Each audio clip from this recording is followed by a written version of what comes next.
사랑합니다. 박수를 쳐야 될지 말아야 할지, 예배 시간인데 어떻게 해야 할지 많이 갈등되시죠? 오늘 특별히 베델 찬양대에게 감사드립니다. 우리 베델 찬양대와 오케스트라가 본 예배 찬양대이기 때문에 사실은 설교 전에 하는 게 순서인데, 오늘 선교 주일인 관계로 아까 보셨던 동영상으로 선교 보고의 시간이 있어서 특별히 순서를 변경했습니다. 함께 그래도 기쁨으로 찬양해 주신 베델 찬양대와 오케스트라 그리고 모든 분들께 감사드립니다. 방금 찬양했던 선교위원회는 지난번 12월 11일과 17일, 18일 스리랑카 온라인 단기 선교에 참여했던 분들과 또 선교위원들을 중심으로 또 함께 찬양을 드렸습니다. 함께 찬양으로 영광 들려주셔서 감사드리고요. 또 우리가 모두 다 같이 주님의 선교에 동참하는 우리 성도들로서 함께 늘 기쁨으로 주님을 찬양하는 우리 복된 성도들이 되시기를 주님의 이름으로 축복합니다. 이제 말씀으로 들어가겠습니다. 오늘 성경을 가지신 분들은 마태복음 24장 2절의 말씀을 한번 보시기 바랍니다.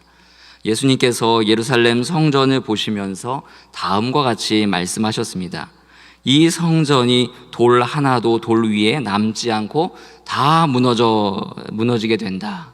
그러자 제자들이 예수님께 두 가지를 여쭙니다. 그 내용이 3절에 기록되어 있습니다. 중간에 보시면 어느 때에 이런 일이 있겠습니까? 또 세상 끝에는 무슨 징조가 있겠습니까?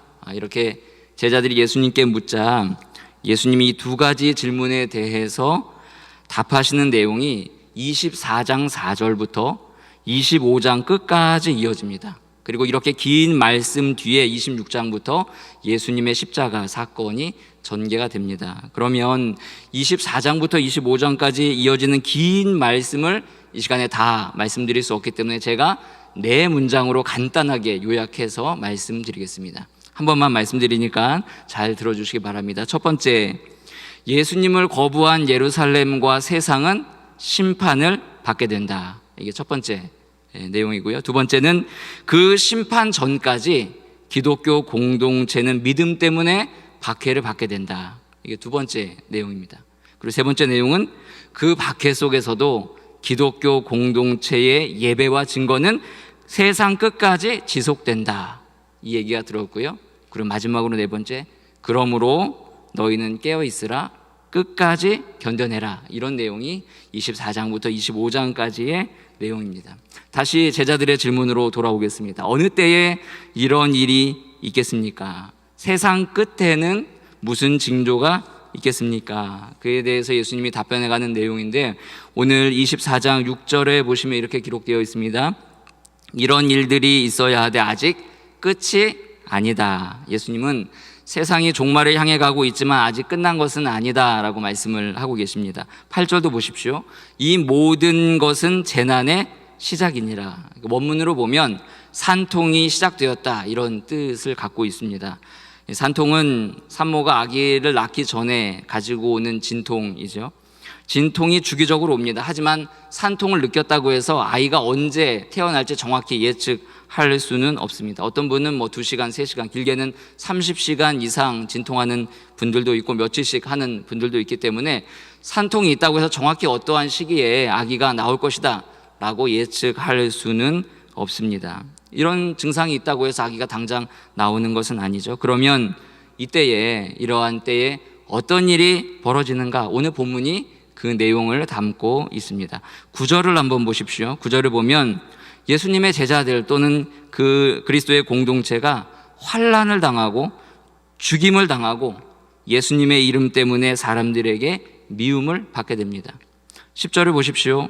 9절의 환난으로 인해서 많은 사람이 실족하게 되고요. 기독교 공동체 안에도 배교, 분쟁, 분열이 생기게 됩니다. 이어서 11절로 가면 이런 틈에 거짓 선지자가 많이 일어나 사람들을 미혹합니다. 계속 12절을 보십시오. 그 결과 기독교 공동체가 하나님의 말씀에서 떠나 사랑이 식어 냉랭해질 수 있다고 주님은 말씀해 주고 계십니다. 하지만 이런 심각한 상황이 벌어지는 중에도 주님은 우리에게 소망을 주십니다. 그 내용이 13절과 14절의 말씀입니다. 먼저 13절의 말씀 우리 함께 읽겠습니다. 함께 읽습니다. 시작. 그러나 끝까지 견디는 자는 구원을 얻으리라. 아멘. 그리스도의 공동체가 끝까지 견딜 수 있다고 주님은 우리에게 말씀합니다. 또 14절을 보십시오. 이 천국 복음이 모든 민족에게 증언되기 위하여 온 세상에 전파되리니 그제야 끝이 오리라. 결국 하나님 나라의 승리로 끝이 난다고 말씀하십니다. 우리가 사는 세대를 흔히 종말의 세대다 말합니다. 예수님이 이 땅에 오셨고 십자가에 죽으신 이후에 부활하신 다음에 다시 오실 그 재림의 시간 안을 그냥 편하게 종말이라고 부르겠습니다. 세상이 끝나는 그날이 종말이긴 하지만 종말의 시대를 사는 우리들, 그래서 흔히 이 시기를 말세라고 부르는데요. 말세를 살아가는 성도들, 세상이 종말을 향해 달려가고 있는 이 시대에 살아가는 그리스도인들, 또 그 공동체, 예수님의 제자들이 해야 할 일이 무엇인가? 그것을 오늘 본문이 우리에게 알려주고 있습니다. 오늘 이 본문을 중심으로 세 가지만 말씀드리도록 하겠습니다. 첫 번째, 말세를 살아가는 성도들이 해야 할 일, 말세에 우리가 해야 할 일은 선교입니다. 아멘이 없으시군요. 말세에 우리가 해야 할 일은 선교입니다. 네, 감사합니다. 14절을 다시 한번 보십시오. 14절을 보시면 이 천국 복음이 모든 민족에게 증언되기 위하여 온 세상에 전파되리니 그제야 끝이 오리라 하고 말씀합니다. 제가 원문을 직역해서 말씀드리면 그 나라의 이 복음이 온 세상에 전파되리라, 이게 딱 선언됩니다. 그리고 그 선언 뒤에 이 복음이 온 세상에 전파되는데 왜냐하면 모든 민족에게 증언되기 위하여서, 그 목표를 위하여 이 복음이 온 세상에 전파된다 하고 말씀하고 있습니다. 복음이 이제는 유대 땅 안에서만 전해지는 게 아니라 유대 땅을 넘어서 예수 그리스도의 십자가 사건 이후에 온 세상 모든 민족에게 전파된다고 말씀하신 겁니다. 지리적 한계, 인종과 민족의 구분 없이 천국 복음이 널리 전파된다고 주님이 분명히 말씀하십니다. 자, 그러면 천국 복음이 누구를 통해서 전파됩니까? 네, 바로 예수님을 믿는 저와 여러분, 주님의 몸된 교회를 통해 전파되는 줄 믿습니다. 교회가 그 일을 감당합니다. 그래서 교회가 선교를 해야 합니다. 그래서 조금 극단적으로 말씀을 드리면 교회는 선교를 위해서 세워졌습니다. 교회는 온 세상에 하나님의 복음을 선포하는 기관입니다. 하나님이 이 세상에 교회를 세우신 이유는 복음을 선포하기 위하여 교회를 세우셨습니다. 따라서 우리 교회가 제일 먼저, 가장 먼저 감당해야 될 사명이 있다면 제가 말씀드렸듯이 극단적으로 말하면 선교입니다. 현대교회에는 여러 모임이 많이 발달했습니다. 다양한 모임이 있습니다. 동아리처럼 취미나 관심사를 중심으로 모이는 그룹들도 많이 있습니다. 그런데 그 목적은 분명해야 합니다. 단순한 여가 활동이나 혹은 취미를 위한 모임이라면 조금 곤란합니다. 여가 생활은 교회가 아니어도 얼마든지 누릴 수 있습니다. 세상의 동호회, 세상에 나가보십시오. 관심사를 따라 모이는 사람들의 모임이 얼마나 재미있고 많은 유익을 주는 줄 모릅니다. 그곳에서 얼마든지 좋은 것들을 누릴 수가 있습니다. 교회가 그들보다 더 세련되게 많은 사람들을 모아서 같은 목적으로 활동을 할 수 있지만 그것이 본질은 아닙니다. 오해하지 마십시오. 교회 안에 그런 모임이 필요 없다는 뜻이 아닙니다. 그게 아니라 교회가 본질적으로 먼저 해야 할 일을 하는 가운데 그 일이 부수적으로 붙어야 한다는 뜻입니다. 교회는 말씀드렸듯이 예수님의 초림과 재림 사이의 기간을 살아가고 있습니다. 주님이 이 기간을 우리에게 주신 이유는 선교를 위해서 이 시간을 우리에게 허락하셨습니다. 이 기간 동안 교회가 해야 할 일은 최선을 다해서 모든 민족에게 복음을 전해야 하는 일인 줄 믿습니다. 그래서 말세에 교회가 마땅히 먼저 해야 할 일은 잃어버린 자들을 향한 선교입니다. 둘째로, 말세에는 선교로 교회를 세워갑니다. 말이 조금 어렵지만 말세에는 선교로 교회를 건축한다, 이렇게 이해하셔도 되겠습니다. 오늘 본문을 보시면 제자들은 성전이 파괴되면 모든 것이 끝난다고 생각했습니다.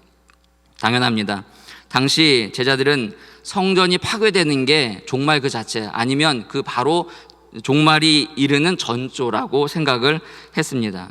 그도 그럴 것이 45년 넘게 지어지던 성전, 그리고 계속 지어지고 있는 웅대하고 화려한 성전이 무너진다면 그것이 세상의 끝이 아니고 무엇이겠습니까? 그렇게 충분히 받아들일 수 있겠죠. 만일 주님이 오셔서 우리에게 이 충영교회당 건물이 무너질 거다라고 선언하시면 여러분 어떻게 하시겠습니까? 주님, 그것만은 절대 안 됩니다 하고 나서서 막으시는 분은 안 계시겠죠.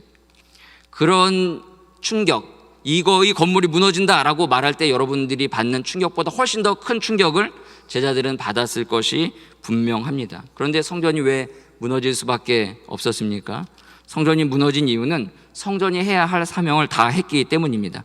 예수님께서 십자가의 죽으심으로 성전이 해야 할 모든 일을 예수님이 대신하셨고, 그로 인하여서 성전은 더 이상 필요가 없게 되었습니다. 그래서 그곳이 아니더라도 이제는 자유롭게 어느 곳에서든지 간에 예수님의 이름으로 모이는 사람들이 함께 하나님께 예배할 수 있게 된 줄 믿습니다.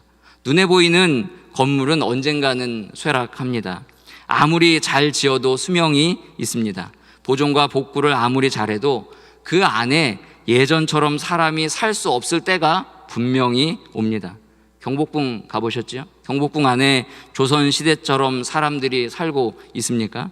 옛날 사대부 기와집들이 지금 얼마나 남아 있습니까? 또 그곳에서 그렇게 사람들이 살아가고 있던가요? 성지순례에 다녀오신 분들, 또 많은 유럽교회를 방문하신 분들, 그곳에 여전히 예전처럼 많은 사람들이 모여 있던가요? 시간이 지나면, 그리고 시간이 지나서 건물이 그 기능을 다하면 건물은 사라지거나 그 용도와 쓰임새가 얼마든지 바뀔 수가 있습니다. 그러나 복음은 눈에 보이지 않지만 계속 힘차게 뻗어나가서 여전히 교회를 건축하고 교회를 세워나가는 줄 믿습니다. 오늘 14절의 원문을 다시 한번 제가 직역해서 말씀드리면 이렇게 되어 있습니다. 그 나라의 이 복음이 온 세상에 전파되리라.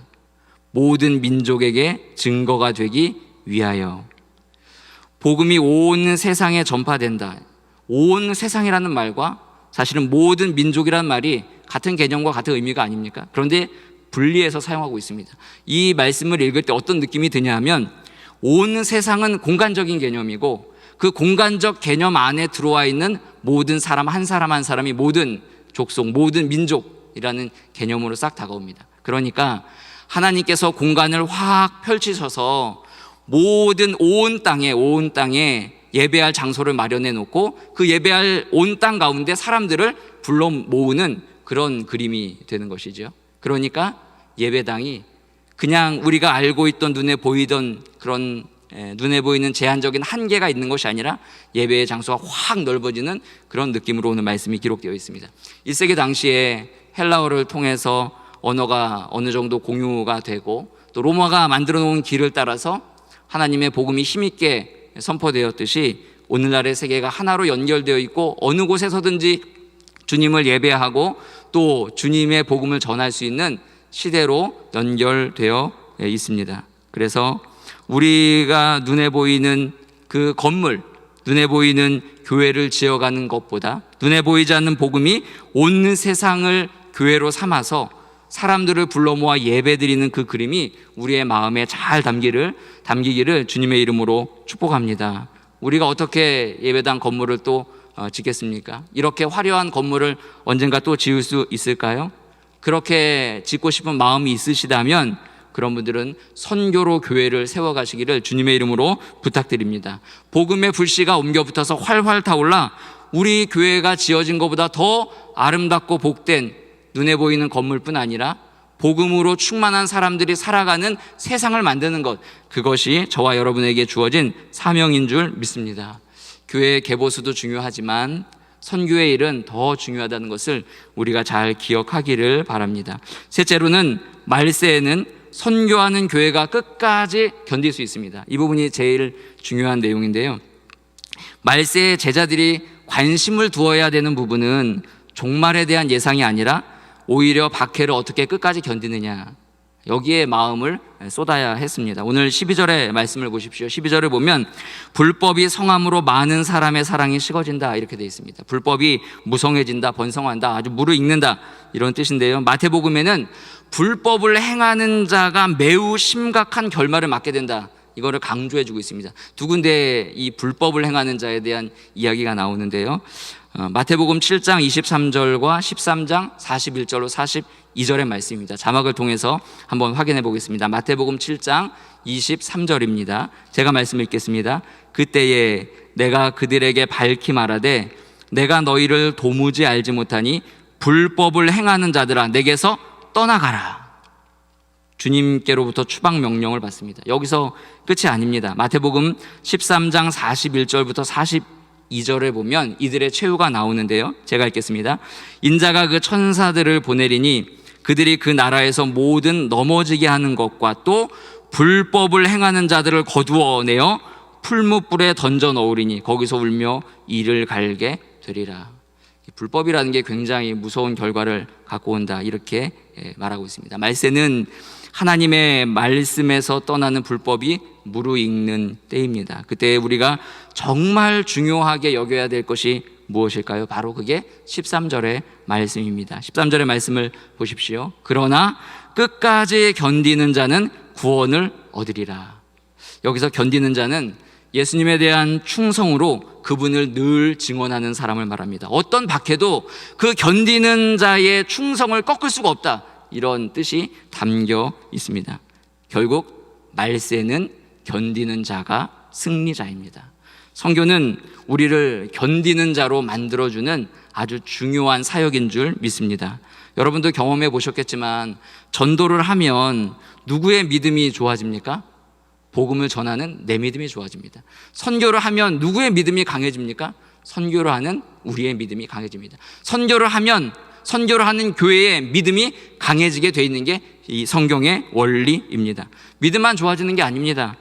선교를 하게 되면 든든한 영적인 동지가 생깁니다. 선교지는 영적 전투의 최전방이라 할 수 있습니다. 영적 전투에 참가하면 영적 전우가 생기는 게 당연하겠죠. 교회에서 여러분들이 아무리 여러 가지 내용을 가지고 침묵한다고 해도 사소한 문제로 틈이 생겨 갈라지는 경우를 여러 번 보지만 그런 분들도 같이 선교에 다녀와서 함께 영적인 동지가 되는 경우들을 많이 보게 됩니다.